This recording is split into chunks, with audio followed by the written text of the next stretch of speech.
तो कहानी की शुरुआत में हम डेविड नाम के आदमी को देखते हैं जो कि शिप से एक आइलैंड पर जा रहा था। दरअसल डेविड मौसम विभाग में काम करता था और गवर्नमेंट ने उसे 1 साल के लिए एक आइलैंड पर रहने का बोला था ताकि वो वहां से उन्हें मौसम की जानकारी दे सके। इस शिप का कैप्टन एक्सेल डेविड को उस आइलैंड पर छोड़ने आता है जहां उन्हें कोई भी दिखाई नहीं देता है, पर थोड़ी दूर जाने पर उन्हें एक घर मिलता है जो कि मौसम विभाग के लिए बनाया गया था। जब वो घर के अंदर आते हैं तो देखते हैं कि सारा सामान बिखरा पड़ा है, जिससे एक्सेल को लगता है कि डेविड को यहाँ खतरा हो सकता है। पर डेविड उससे कहता है कि वो उसकी फिक्र न करे और सामान रखकर अपनी शिप पर चला जाए। तभी उन्हें एक लाइट हाउस दिखाई देता है जिससे उन्हें लगता है कि शायद वहाँ कोई इंसान जरूर होगा, इसलिए डेविड और एक्सेल वहां जाकर चेक करते हैं, जिस दौरान एक्सेल अपने लोगों को बोट पर वापस भेज देता है। इस लाइट हाउस के चारों ओर लकड़ी से बने हुए हथियार लगे हुए थे और सुनसान आइलैंड पर ऐसा होना बहुत अजीब था। खैर, यहाँ कोई भी लाइट हाउस का गेट नहीं खोल रहा था, जिस वजह से डेविड गेट को धक्का देकर खोल देता है और फिर एक्सेल के साथ लाइट हाउस के अंदर आ जाता है, जहां उन्हें एक आदमी मिलता है जो अपना नाम ग्रूनर बताता है।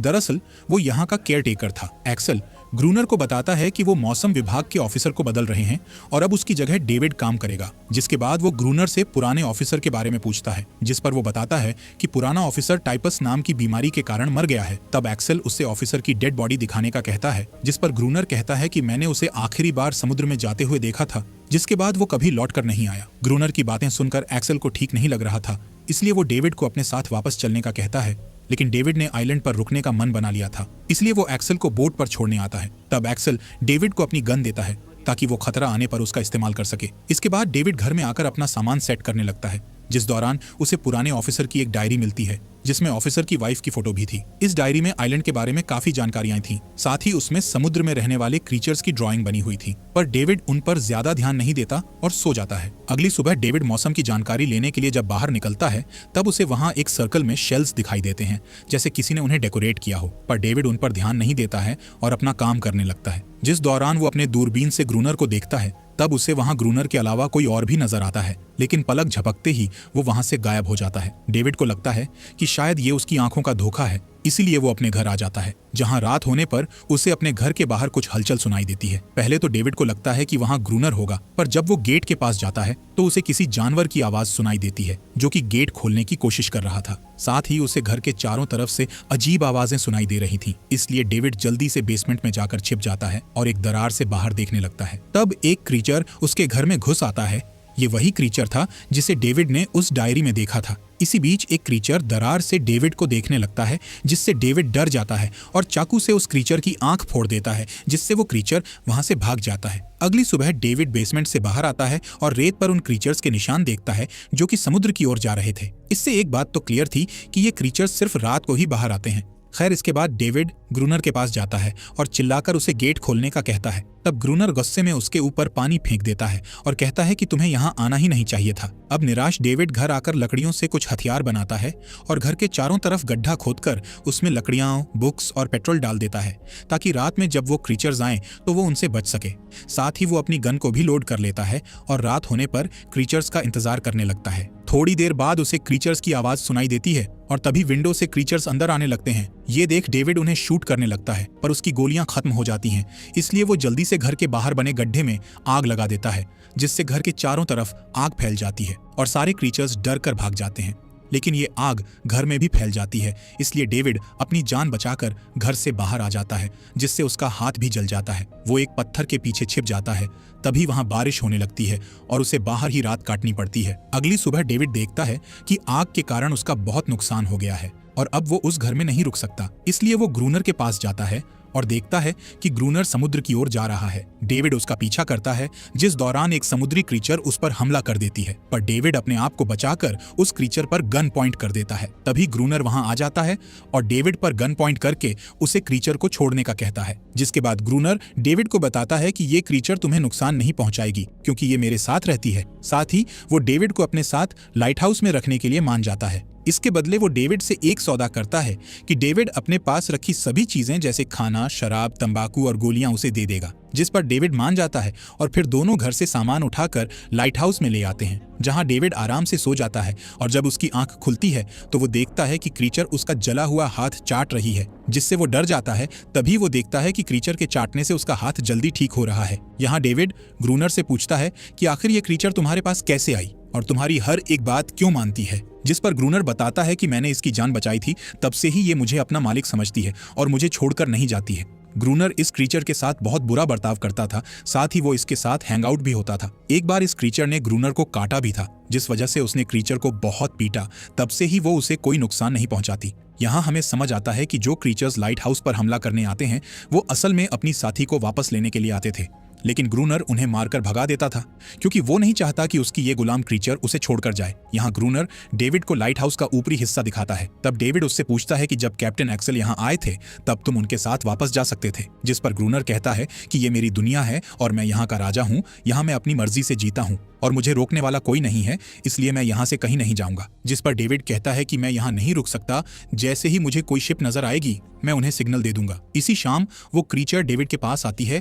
यहाँ डेविड और उस क्रीचर के बीच धीरे धीरे दोस्ती होने लगती है क्योंकि डेविड एक अच्छा इंसान था। रात होने पर ग्रूनर डेविड को ऊपर ले जाता है और क्रीचर्स को अपने पास बुलाने के लिए फ्लेयर गन चलाता है। साथ ही वो अपनी क्रीचर से कहकर बाकी के क्रीचर्स को बुलाने का कहता है। दरअसल ग्रूनर का मानना था कि अगर उन्हें यहाँ जिंदा रहना है तो उन्हें सभी क्रीचर्स को मारना होगा। थोड़ी ही देर में क्रीचर्स टावर की ओर आने लगते हैं। इतने सारे क्रीचर्स को देखकर डेविड बुरी तरह डर जाता है और उसकी बॉडी सुन्न पड़ जाती है, जबकि ग्रूनर एक एक करके सभी को मार रहा था। ये सब देखकर डेविड चुपचाप अंदर चला जाता है। तब ग्रूनर को अकेले ही क्रीचर्स का सामना करना पड़ता है। अगली सुबह ग्रूनर डेविड को धमकी देता है कि यहाँ कमजोर लोगों की जरूरत नहीं है, अगर तुम्हें यहाँ रहना है तो उन क्रीचर्स को मारना होगा। इसके बाद वो डेविड को पानी लाने के लिए भेजता है। जब डेविड वापस आता है तो देखता है कि ग्रूनर उस क्रीचर के साथ इंटीमेट हो रहा है। कुछ समय बाद डेविड और ग्रूनर खाना खाते हैं। तब वो क्रीचर प्यार से डेविड को अपना खाना देती है, जो कि एक केकड़ा था, पर ग्रूनर को ये बात अच्छी नहीं लगती, इसलिए वो वहां से चला जाता है। इसी रात ग्रूनर फिर से उन क्रीचर्स को अपने पास बुलाता है, पर डेविड उन्हें शूट नहीं कर रहा था, इसीलिए ग्रूनर उसे वहां अकेला छोड़कर गेट बंद कर लेता है, क्योंकि उसके मुताबिक डेविड उसके किसी काम का नहीं है। लेकिन अगली सुबह जब ग्रूनर गेट खोलता है तो उसे डेविड जिंदा मिलता है, जो कि खून से लथपथ था, यानी कि उसने सभी क्रीचर्स को अकेले ही मार दिया था। इसी तरह कई दिनों तक दोनों मिलकर क्रीचर्स को मारते हैं, लेकिन कुछ हफ्तों से क्रीचर्स टावर पर हमला करने नहीं आए थे।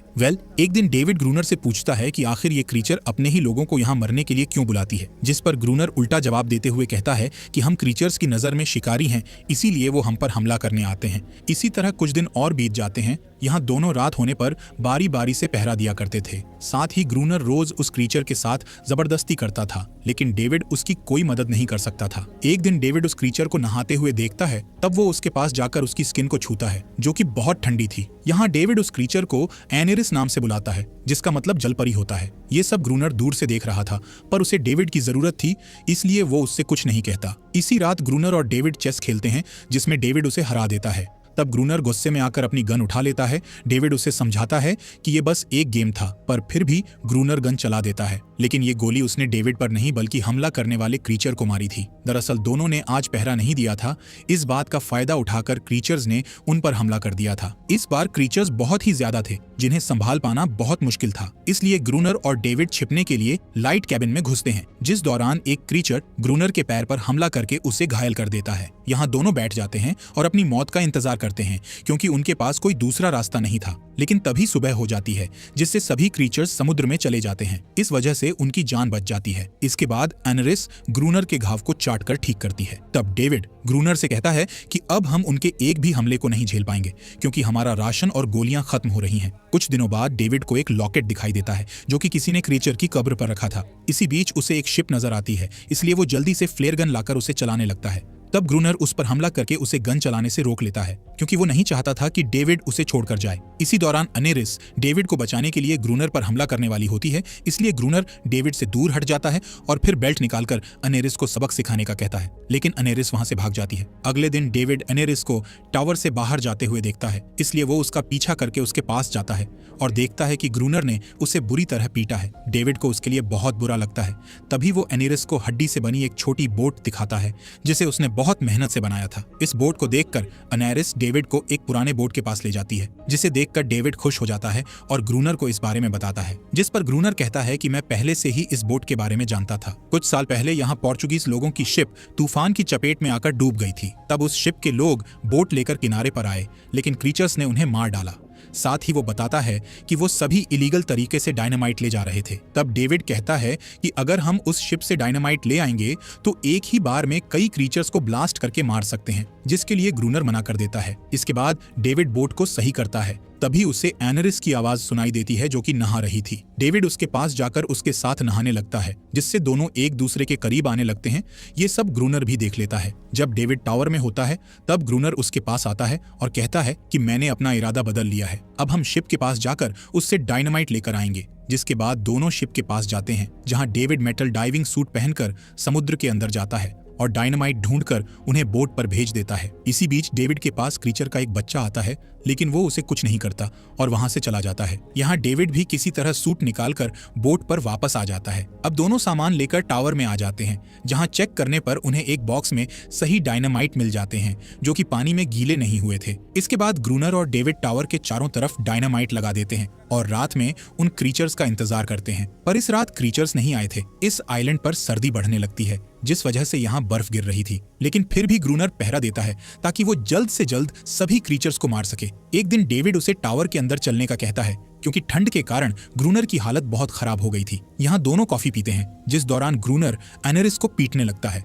दरअसल ग्रूनर को लग रहा था कि एनेरिस ने अपने साथियों को यहाँ आने से मना किया है, इसलिए कोई भी क्रीचर टावर पर हमला करने के लिए नहीं आ रहा है। इसके बाद ग्रूनर ऊपर चला जाता है। वहीं डेविड एनेरिस को रोते हुए देखकर बहुत दुखी होता है। रात होने पर ग्रूनर एनेरिस को पकड़ता है और उसे मारने की धमकी देकर उससे अपने साथियों को बुलाने का कहता है। साथ ही उन्होंने टावर के गेट को भी ओपन कर दिया था और डेविड गेट की पहरेदारी कर रहा था। एनेरिस के रोने की आवाज सुनकर वहां बहुत सारे क्रीचर्स आने लगते हैं। तब एक क्रीचर अचानक से डेविड पर हमला कर देता है, पर डेविड किसी तरह उससे लड़ाई करके उसे मार देता है। जिसके बाद वो जल्दी से ऊपर आ जाता है और ग्रूनर से डायनामाइट ब्लास्ट करने का कहता है, पर किसी कारण से वो ब्लास्ट नहीं हो रहा था। तब डेविड बॉक्स को सही करता है और उसका बटन दबाकर ब्लास्ट कर देता है, जिससे वहां मौजूद सभी क्रीचर्स मारे जाते हैं। सुबह होने पर ग्रूनर घायल क्रीचर्स को मार रहा होता है। तब डेविड को एक क्रीचर के गले से वही लॉकेट मिलता है जो कि उसने दूसरे क्रीचर की कब्र पर देखा था। इस लॉकेट को देखकर डेविड समझ जाता है कि ये क्रीचर्स किसी को नुकसान नहीं पहुंचाना चाहते हैं, बल्कि वो भी इंसानों की तरह अपनी जिंदगी जीना चाहते हैं और उन्हें भी अपनों को खोने का दुख होता है। रात में जब दोनों पहरेदारी करते हैं तब उन्हें क्रीचर्स के रोने की आवाजें सुनाई देती हैं और अब एनेरिस भी उन्हें छोड़कर अपने साथियों के पास चली गई थी। अगले दिन डेविड पत्थर का एक सर्कल बनाकर उसके अंदर अपनी बनाई हुई बोट रख देता है, क्योंकि उसे यकीन था कि एनेरिस उसकी बोट को देखकर उससे मिलने जरूर आएगी। यहाँ डेविड को ग्रूनर और उसकी वाइफ की एक फोटो मिलती है। साथ ही उसे कुछ नोट्स मिलते हैं, जिससे डेविड को पता चलता है कि ग्रूनर केयरटेकर नहीं बल्कि उससे पहले आया हुआ ऑफिसर है। इसी शाम डेविड सर्कल वाली जगह पर जाता है, जहां वो एनेरिस के साथ उसके बाकी साथियों को देखता है। यहाँ क्रीचर का एक बच्चा डेविड के पास आता है और उसकी बोट उठा लेता है। डेविड को समझ आ जाता है कि ये क्रीचर्स उन्हें कभी नुकसान नहीं पहुंचाना चाहते थे, लेकिन ग्रूनर सभी को जान से मारना चाहता था। इस वजह से वो ग्रूनर से लड़ाई कर रहे थे। इसी बीच ग्रूनर अपनी गन लेकर वहां आ जाता है और एनेरिस को टावर के अंदर जाने का ऑर्डर देता है, पर एनेरिस इस बार उसकी बात नहीं मानती है, क्योंकि ग्रूनर उसके बहुत साथियों को मार चुका था। एनेरिस के बात ना मानने के कारण ग्रूनर पागलों जैसी हरकत करने लगता है और टावर में चला जाता है। यहाँ डेविड एनेरिस और उसके साथियों से समझौता कर रहा था कि वो अब से उन्हें कोई नुकसान नहीं पहुंचाएंगे, पर तभी ग्रूनर फ्लेयर गन से उन पर हमला कर देता है, जिससे क्रीचर का बच्चा मारा जाता है। ये देखकर एनेरिस बहुत उदास होती है और वहां से चली जाती है। जिसके बाद डेविड टावर के अंदर आकर ग्रूनर को मारने लगता है। दोनों के बीच खतरनाक फाइट होती है, जिसमें ग्रूनर डेविड को जान से मारने वाला होता है। तभी डेविड उसे समझाता है कि तुम हत्यारे नहीं हो और मैं जानता हूं कि तुम भी मेरी तरह एक ऑफिसर हो। अपनी सच्चाई सुनकर ग्रूनर शॉक हो जाता है और कुल्हाड़ी को नीचे गिरा देता है। दरअसल उसने अपना नाम इसलिए छुपाया था क्योंकि वो इस जगह से वापस जाना नहीं चाहता था। यहाँ ग्रूनर टावर का गेट खोलकर बाहर चला जाता है, जहां वो अपने आप को क्रीचर्स के हवाले कर देता है, यानी कि उसे अपने के पर पछतावा हो रहा था। सभी क्रीचर्स उसे जान से मारकर अपना बदला ले लेते हैं। डेविड को आइलैंड पर रहते हुए 1 साल हो गया था, इसलिए नए ऑफिसर उसकी जगह किसी और को छोड़ने आए थे। डेविड के बाल बहुत बढ़ गए थे, जिस वजह से ऑफिसर को लग रहा था कि वो लाइट हाउस का केयरटेकर है। ऑफिसर बार बार उससे पूछ रहा था कि क्या तुमने डेविड को देखा है। ये सुन डेविड उनसे झूठ बोल देता है कि डेविड बीमारी के कारण मारा गया। ये झूठ ठीक उसी तरह था जैसा कहानी की शुरुआत में ग्रूनर ने बोला था। दरअसल अब डेविड ने यहीं पर रहने का फैसला किया था। कहानी के अंत में हम एनेरिस को देखते हैं, जो कि डेविड के आसपास ही रहती है और अब वो पूरी तरह से आजाद है। इसी के साथ ये कहानी यहीं खत्म हो जाती है।